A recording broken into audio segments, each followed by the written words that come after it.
Hi everyone, I did a video last week about some of the common mistakes men make when they come to singles events, and I promised that I would do a video for women about some of the common things that they do.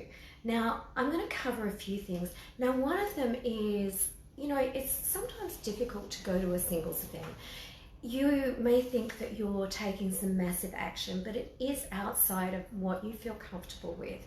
And it's easy to go in and look around the room and come from an overly judgmental point of view rather than a curious point of view.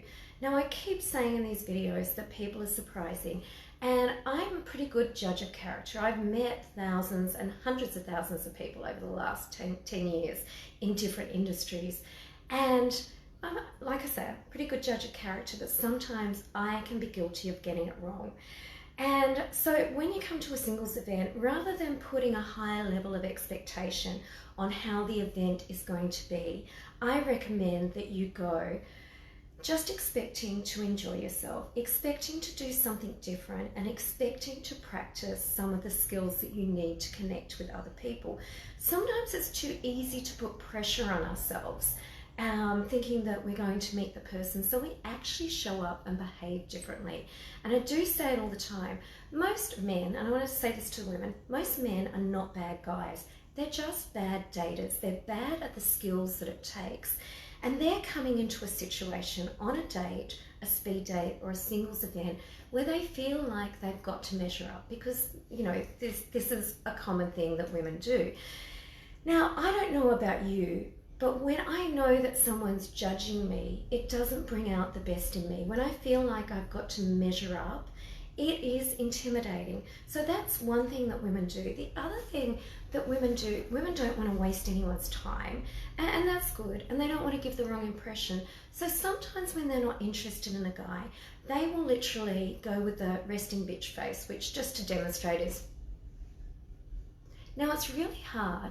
Guys fear rejection, to go up to someone and talk to someone and not smiling at you.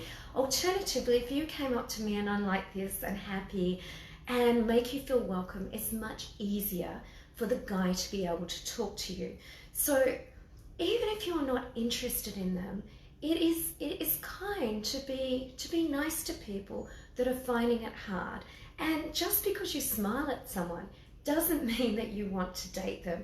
That's a bit of that old-fashioned being able to flirt and being friendly with people and being curious about people. It's actually being generous. And imagine how you would feel being on the other side of it. The other thing that I find women commonly do, now I've got a big singles party. At the moment I'm up to about 105 people. Women will go to a singles party and want to meet a guy, yet they'll stand in groups of women. Now, you're defeating the purpose. Yeah, it's great to make some new friends, but go practice talking, connecting, and flirting. So women, when they stand in groups, and they'll often even have their backs to the guys and make it really hard for the guys to get in. So my recommendation, ladies, is to have some open body language to allow the guy, allow it to be easy for him to come talk to you.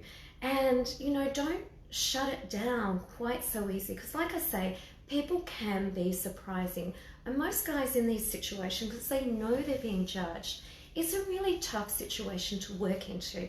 Now women, you're better at conversation a lot of the time, and the quality of your questions matter. Now some of the questions that women will ask can have too much judgment and be too loaded. And what do I mean? Like if you ask someone on a 5-minute speed date how long they've been single, is a very closed question, and you're kind of likely to go down rabbit holes that you don't want to go into. Their partner could have died, they could have had some awful thing that you find out. That's not a 5-minute speed dating conversation. That's a go on a date, get to know each other conversation. So things like speed dating and singles parties is quite different to normal dating. But I do know that I was talking to a lady the other day, and women want guys to be interested in them. But girls, the same applies to the guys. Be interested, connect to them. And if you relax and have some fun with it, you're going to get a better response from the people that you're talking to. And you never know how that might go. And like I say, when I've met some of these people over 2 or 3 times, my opinion's changed of them. Chemistry is not an instant thing. It is in the extreme cases, but a lot of the time as women, we can fall in love with our ears. When we know, like, and trust someone, we can change our opinion. So I want to challenge you to be curious about people and give them a little bit more of a chance than you do. And if not, just practice that connecting, practice flirting, practice being friendly. And I know that sometimes you don't want to give the wrong impression, but it's not the wrong impression if you're friendly and warm, okay? And if you have your boundaries in place, it's different to having a dirty, great big wall up that shuts everyone off. So that's it for my advice to the girls for tonight. You know, watch the questions you ask, watch how warm and friendly you are. Be curious about people, because people can be surprising. Expectations can be the root of all heartache, whereas when you come and be curious and being open without making dating so loaded, I really recommend bring back the fun to dating.